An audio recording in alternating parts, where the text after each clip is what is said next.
Et salut à vous chers voyageurs, on se retrouve pour un nouveau vlog et aujourd'hui je vous emmène dans un tout nouveau pays qui est l'Indonésie. Puisque je reste en fait sur Jakarta quelques temps, je vais vous montrer un petit peu une overview de ce qu'on peut faire. Je pourrais pas vous proposer un guide complet malheureusement sur que voir et que faire sur Jakarta parce que je pense que je n'en aurai pas le temps, mais j'ai quand même envie de montrer 2-3 petites choses qui peuvent être sympas pour justement vous donner éventuellement l'envie ou pas de venir à Jakarta. C'est parti, découvrons ensemble Jakarta.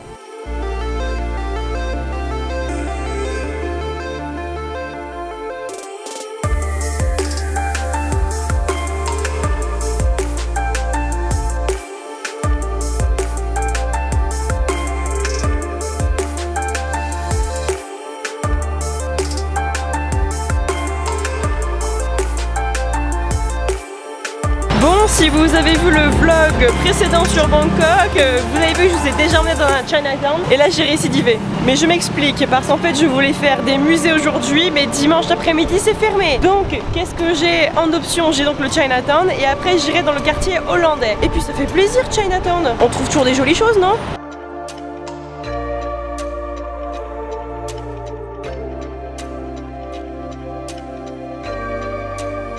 Je pense que c'est un nouvel échec en fait les amis. Je m'attendais pas à ça, je savais pas que c'était un centre commercial où tout était fermé. Mon dieu, je sens que ce jour à Jakarta ça va être ça s'annonce compliqué.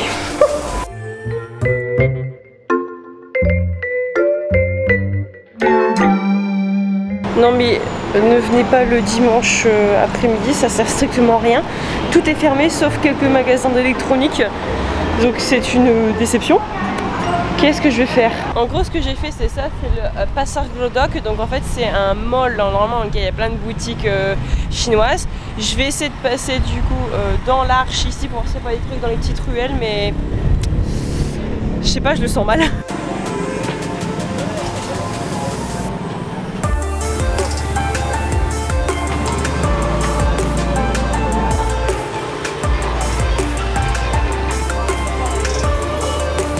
Bon finalement dans les ruelles adjacentes vous avez vraiment toutes les boutiques que j'avais espéré trouver, donc des produits chinois par milliers, dont des mooncakes parce que c'est bientôt la fête de la lune, donc forcément là on retrouve l'ambiance Chinatown comme on aime. Oh, which one then? Which one? Chocolate keju. Oh je connais pas ça, chocolate keju.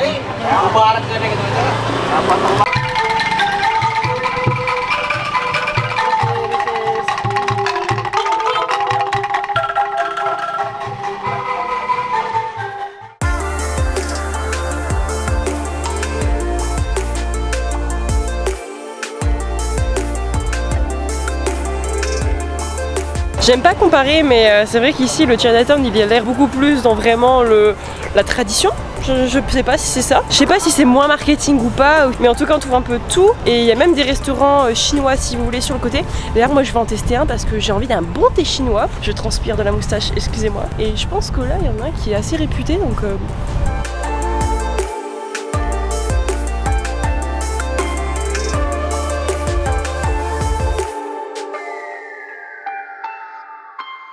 On est sur un thé oolong de qualité, messieurs dames. Bon, maintenant je vais quitter un peu Chinatown et me rendre dans le cœur historique de Jakarta qui s'appelle Kota. Je pense que le style va vous plaire.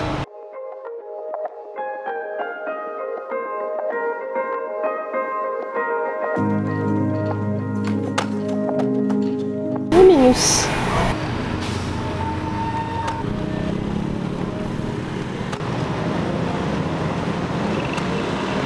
Je suis censée traverser... Oula. Bon alors finalement c'est quoi Kota? C'est simplement le cœur historique de Jakarta, c'est-à-dire que c'est ici qu'il y a des siècles et des siècles que les Néerlandais ont posé siège en fait, qu'ils ont fait un petit peu leur quartier général et c'était un peu la capitale des Indes néerlandaises de l'Est et c'était un petit peu le centre du commerce des épices qui était ultra important à l'époque. Les Néerlandais étaient très friands de ça. Ça veut dire quoi Kota? Kota ça veut dire quoi? C'est la traduction locale en fait de Old Town ou alors de Old Batavia. Batavia ça vient de Batavieren qui étaient les ancêtres conquérants il me semble.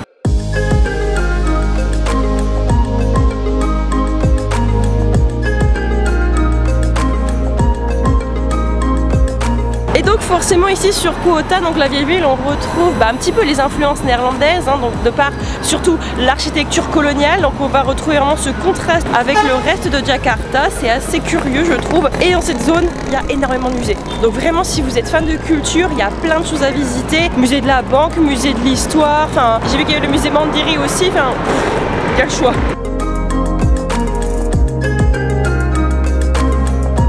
Et vraiment le cœur de Batavia, c'est vraiment ça, c'est la grande place de Batavia.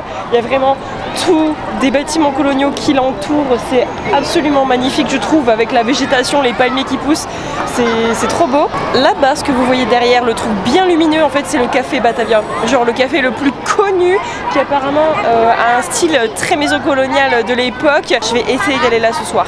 J'ai bien dit essayer, je garantis pas que je vais y arriver.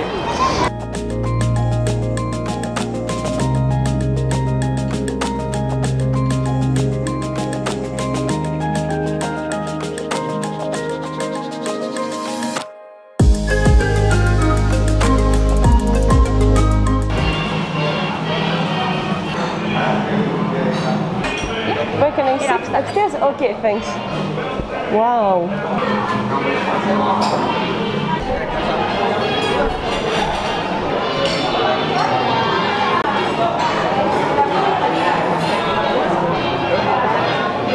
Il y a des bitterballen, le plat typiquement néerlandais que Till adore. Je suis hyper contente d'avoir pu trouver une table et vraiment l'esprit colonial il est super bien retranscrit je trouve, apparemment cette origine, et il aurait été fondé en 1805 d'après ce qu'un serveur m'a dit, et franchement ça a beaucoup de charme je trouve. On retrouve beaucoup de plats indonésiens mais on trouve aussi quelques spécialités néerlandaises comme vous l'avez vu, des bitterballen. J'ai donc pris un gado-gado, donc en fait on a un petit peu tout, on a des légumes crus et cuits, une sauce cacahuète, du tofu, du tempeh, et franchement, normalement c'est une entrée mais moi ça me suffit amplement. Regardez-moi ce tofu comme elle a l'air magnifique. Et tu le trempes dans la sauce cacahuète comme ça là, oh là là là là.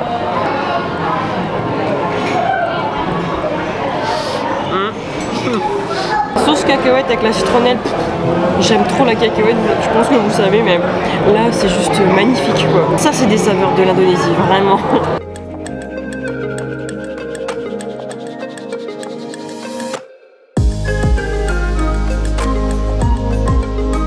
Je suis donc rentrée dans ma chambre d'hôtel suite au café Batavia et vraiment j'ai trop adoré ce resto. Je pense que je vais y retourner clairement parce que les plats sont vraiment de qualité et on valide la sauce à la cacahuète s'il vous plaît. Cet après-midi était courte sur Jakarta, c'est clairement pas assez. Bon, les parties que j'ai faites certainement, mais il y avait aussi le musée de l'histoire que je n'ai pas pu faire parce qu'en fait c'était fermé, donc ça j'aimerais bien le faire un de ces quatre. Je vais voir si j'ai l'occasion de revenir sur Jakarta et explorer d'autres horizons là ces prochains jours, je ne vous le garantis pas, mais peut-être que vous verrez autre chose.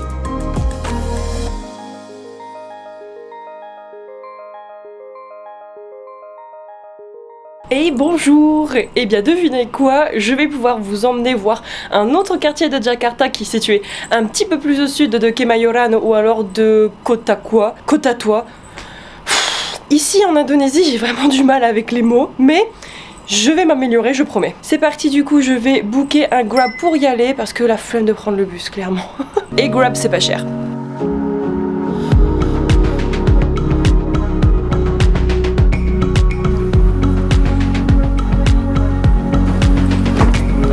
Hello, morning. How are you? Yeah. À Jakarta, les édifices religieux sont assez nombreux, vous devez vous en douter. On retrouve principalement donc des mosquées, mais il y a aussi quelques édifices catholiques, comme vous pouvez voir ici derrière moi, la cathédrale de Jakarta. Elle est de style catholique roman, donc style architectural romane.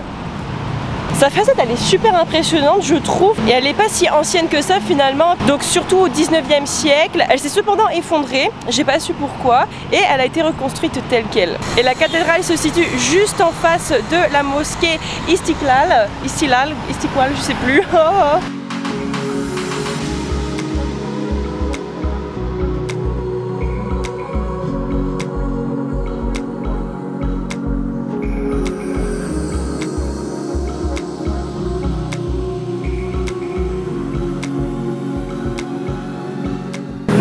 s'est perdu lui hein.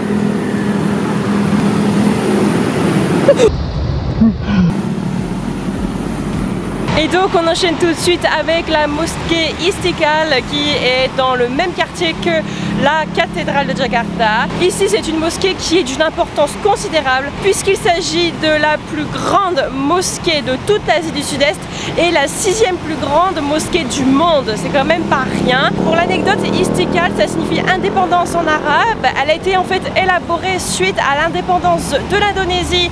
Donc après 1945, c'était un projet qui avait pour but un petit peu de marquer la nouvelle ère de la République indonésienne.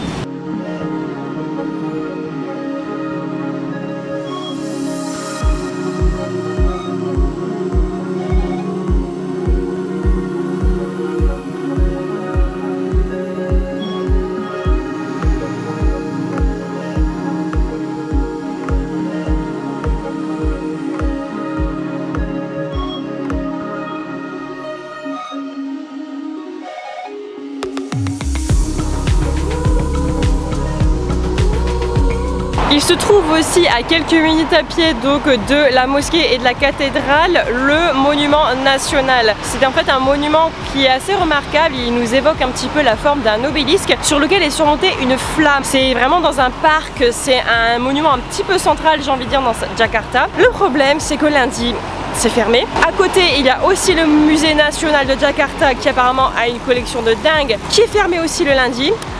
Donc comment vous dire que en fait c'est, je veux dire quelques heures en fait sur Jakarta se soldent par des échecs. En fait le problème c'est que les horaires d'ouverture sont assez limités. Comme hier je suis arrivée, il était quoi 14 h sur Jakarta, en fait j'avais que 2 heures pour visiter les choses parce qu'en fait ça ferme à 16 h. 16 h c'est tôt. Donc bon je suis un petit peu déçue. J'aurais vraiment aimé pouvoir profiter de ces monuments et de ces endroits touristiques mais...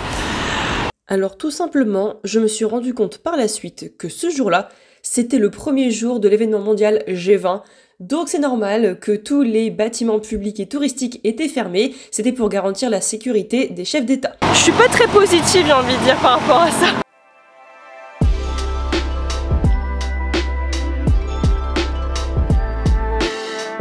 Je me trouve donc au Seribu Rasa qui est un restaurant raffiné et à plutôt haute qualité je veux dire sur Jakarta. En fait le style du restaurant il est vraiment très épuré, vraiment super beau je trouve. Je pense que c'est un petit peu une maison coloniale. Il y a quelques adresses mais là moi je me trouve à celle sur Mantang ou Mansang quelque chose. J'ai juste trop faim là, j'ai pris des nouilles de Java avec des crevettes.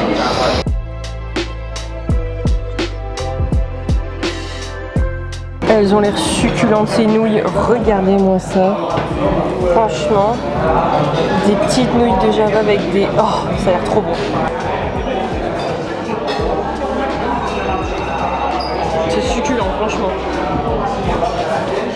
En boisson, du coup, j'ai pris un iced tea maison, thé glacé avec du jus de citron et de la citronnelle. Et apparemment, c'est quelque chose qui est d'ici.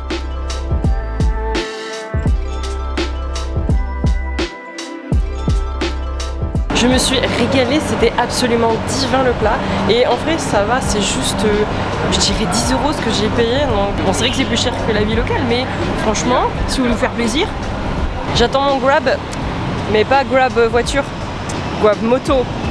Voilà, j'avais donc monté en Grab.